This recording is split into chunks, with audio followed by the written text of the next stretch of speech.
Good morning. Good, Go ahead, Larry. sorry, good morning.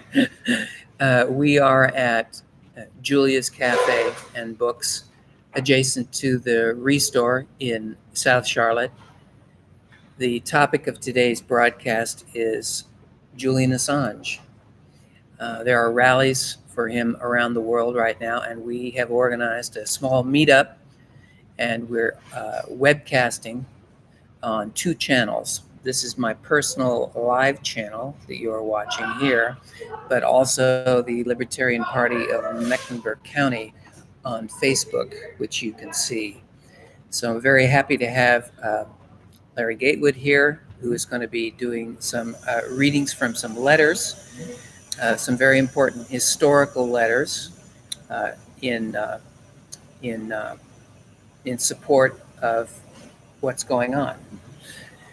So let me tell you a little bit about why we're doing this. As you know, Julian Assange is wanted by the U.S. authorities, and the U.S. authorities would like to extradite him to the U.S. So he's in a maximum security jail, being detained with no charges at Belmarsh, UK. So the first thing I want to talk about today is, is how to write both Julian Assange and Chelsea Manning letters. Now, I know some of you who are watching this may not have written a letter before. There are some young people who don't actually know how the postal system works. So we're gonna do a quick little lesson here to make sure that you know how to do this. It's very, very straightforward, and you can find this on the internet. I know if this is backwards, you won't be able to see it unless you flip it. So I'm just gonna have to read part of it. See, this is one of the reasons I don't get technology. Why is that backwards? So again, we've got an address here, and we've got some materials for people who would like to come to this particular meeting and write a letter. You can find this on the internet. You have to address the letter exactly as it's shown above, with his date of birth and this. I keep holding it up thinking it's going to appear the right way, but it won't. Again, you're just going to have to find this on Twitter. We'll tweet it out a little later. But it's very important to just send short personal notes only, including some action you've taken to protect Assange and let people know the importance of this issue and the importance of being able to publish and expose crimes of the government. So again, in the old days, we used these international envelopes, but you do need $1.15 of postage to send from the U.S. to the UK, and you can go down and you can buy international stamps at your local post office, or you can just put $1.15 worth of postage on the envelope, and you can also put this little by airmail sticker. So once you do that, I know it's very difficult. You may not know too much about him. We do want to point out that his family is suffering greatly. He personally is suffering. He's got some health issues. He hasn't been in the sunshine in close to 9 years now. Really incredible. Yeah. Really incredible when you hear that. So he is a political prisoner. Up until just last week, there was I guess a fig leaf of legality, but that has all fallen aside. So he is the world's, I think, most prominent political prisoner right now. And he does, just as a side point, he does self-identify. I didn't know that. He does self-identify as a libertarian, right? Mm-hmm. So normally during this broadcast, if you're on my channel here, you would have seen me and Alan Smith, the Green Party candidate. Alan couldn't make it today, but some of the Green Party candidates and Green Party volunteers who are very vigorous and very active in getting out against war, against for climate justice and those kind of issues.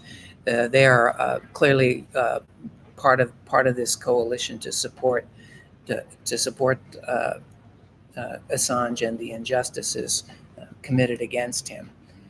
So, with that in mind, we're not really able to take questions, but I do want to explain, if you're watching this from any part of the country, from the U.S., that this is pretty easy to do.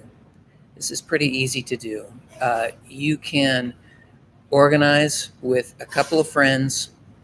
If you've got social media accounts, and I'm sure most of you do, you can set up a meeting at a cafe, or you can set up a meeting on a street corner, and you can hold up a sign.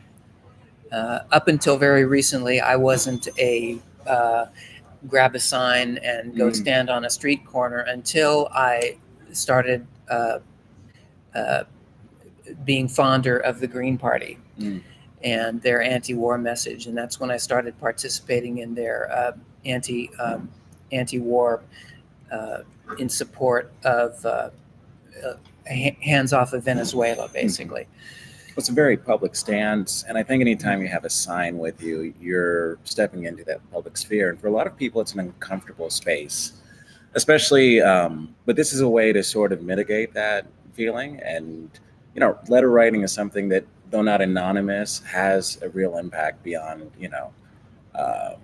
That's right. So, Yeah. so Larry, you've done both, right? You've written letters Absolutely. in support of causes, Mhm. and you've stood out there with the signs. Right.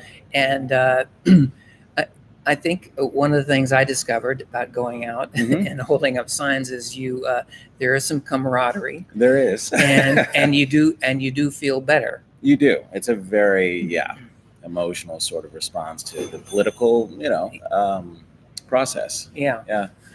Well, I can tell you that if you do as we've instructed and write a letter and a personal note, and we know it's difficult to think of what it is you want to say to a complete stranger who's in this position, you're going to be a better person at the end. Not to mention the emotional impact this will have on him. Just the the fact that people care. He's not forgotten about. That's unquantifiable. That's right. Priceless. And don't forget that it means a lot to his family, Mhm. who are thinking about him every day. His mother, certainly. His Absolutely. father. I think he's got. Does he have a brother? I'm not. I don't remember. I'm not sure.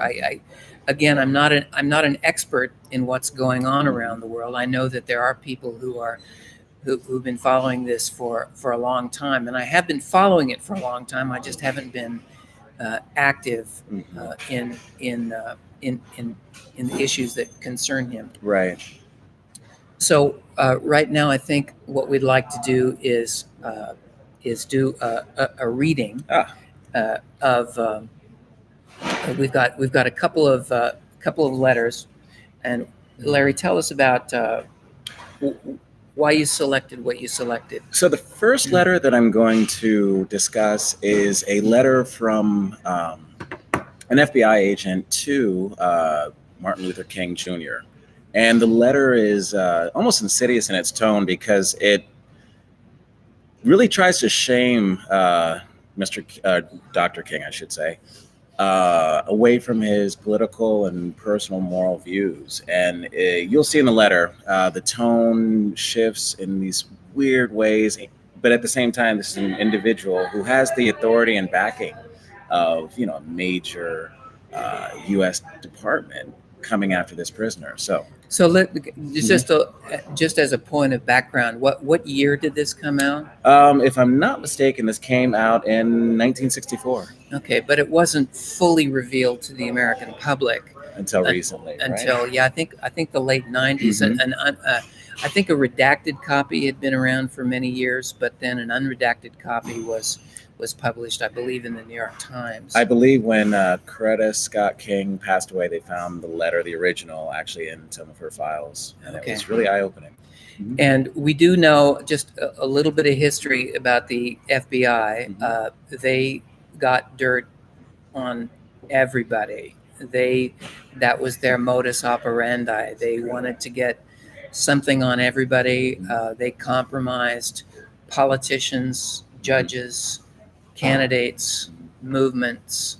They were infiltrators. Absolutely. So anyway, having said that, I'll let you take it from here. And again, this is not a letter written by Dr. King. This is an FBI agent writing a letter while Dr. King's incarcerated, just to set up the tone. In view of your low-grade, abnormal personal behavior, I will not dignify your name with either a Mr. or a Reverend or a Doctor. And your last name calls to mind only the type of king, such as King Henry VIII, and his countless acts of adultery and immoral conduct lower than that of a beast.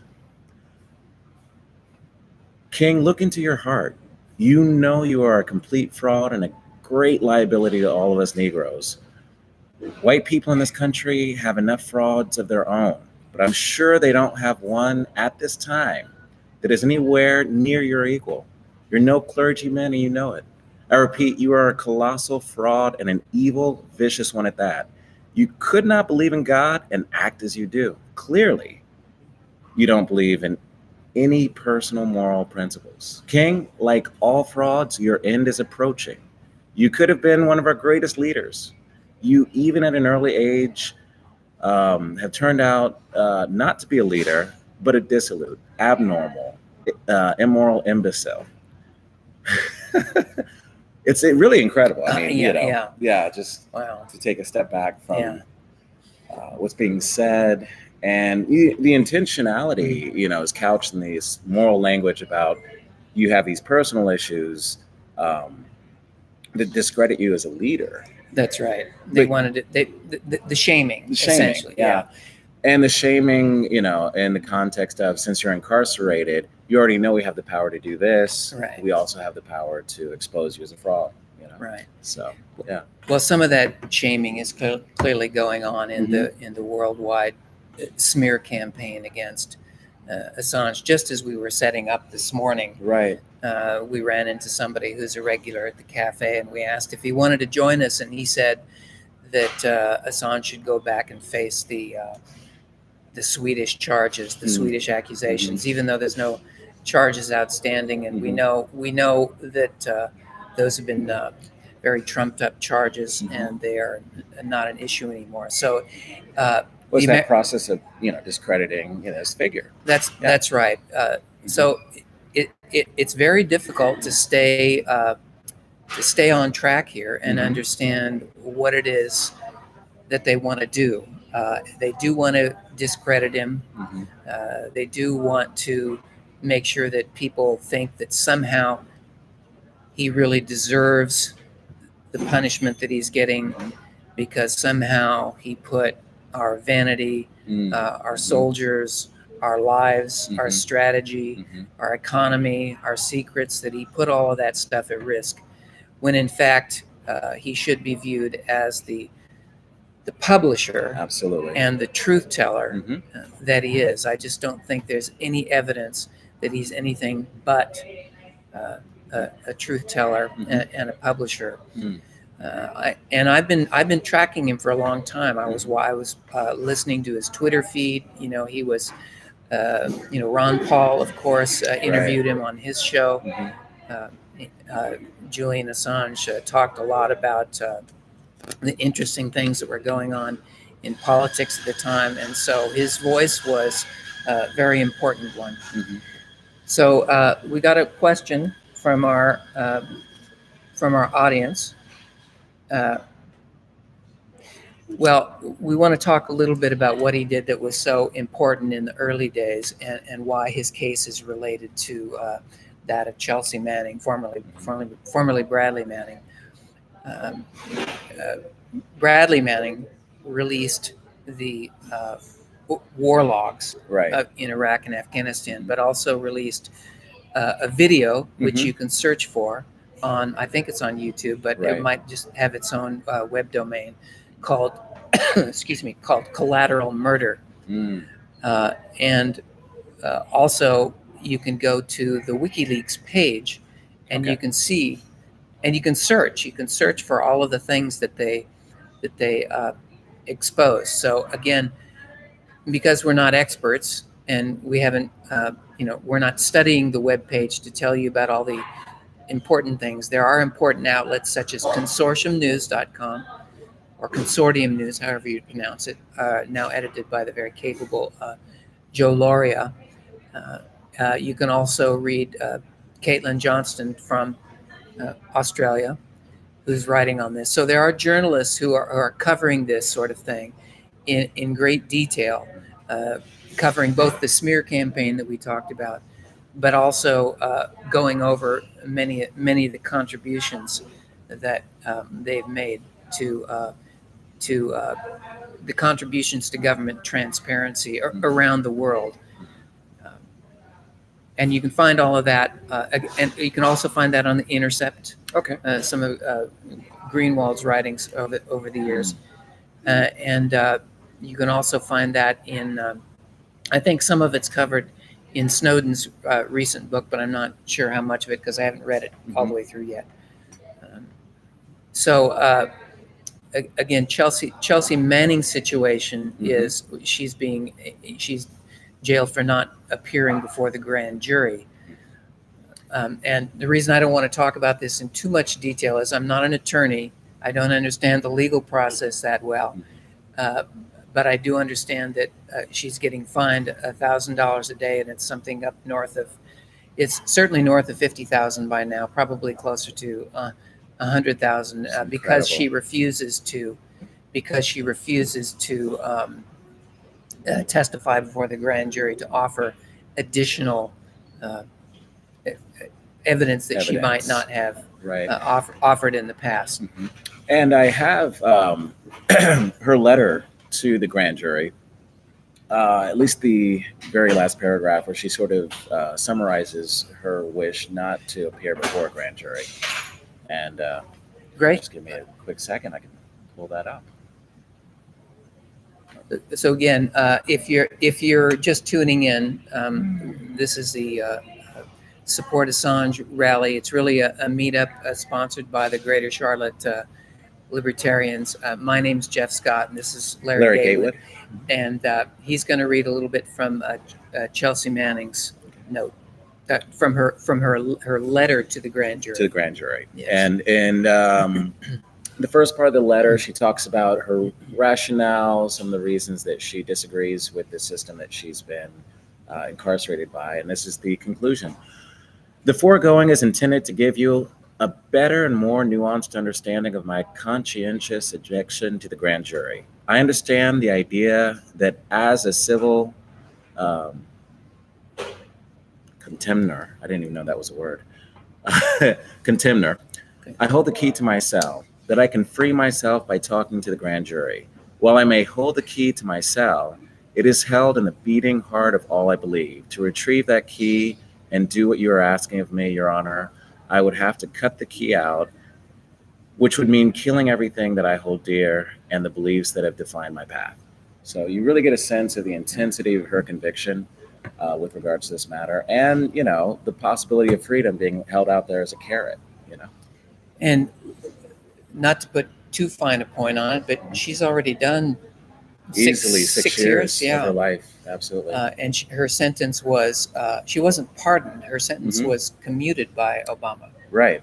Right. So that was one of the very good things that President Obama did. He could have pardoned her, but the commutation, I guess, was the best he could do.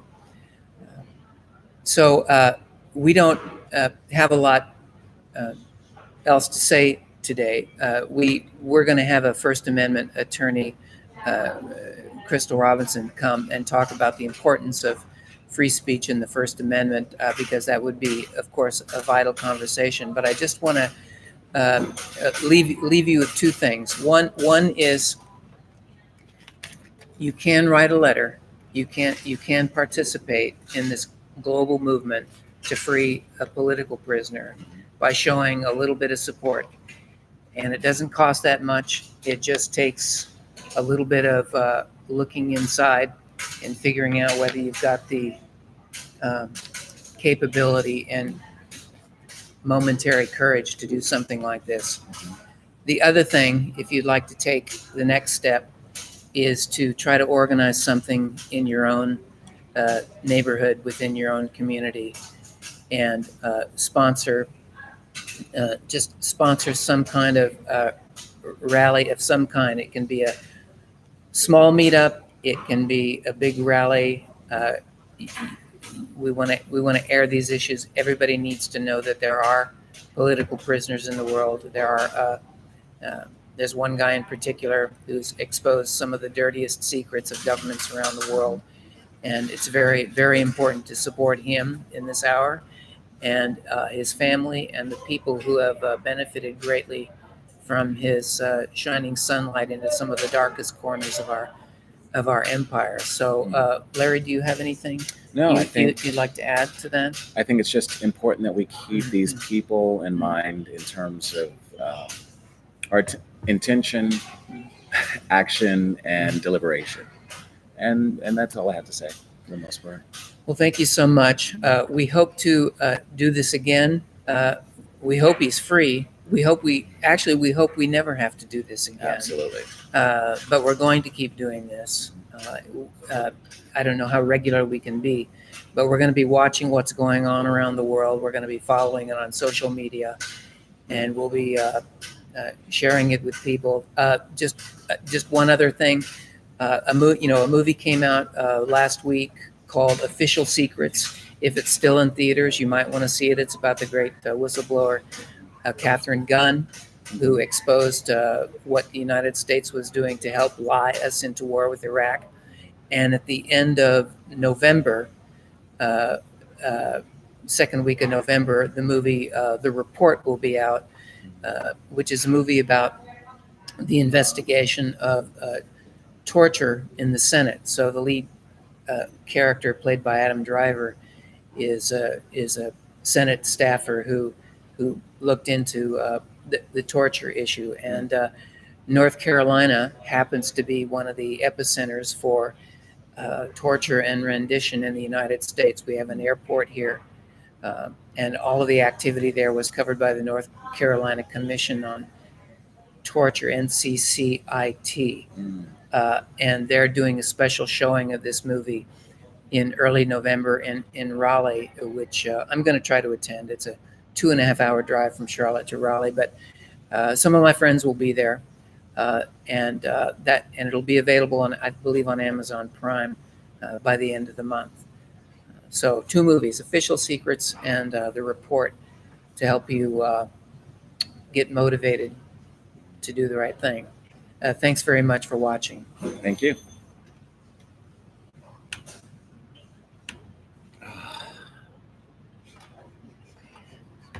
I don't know how you do this every week. It's nerve-wracking.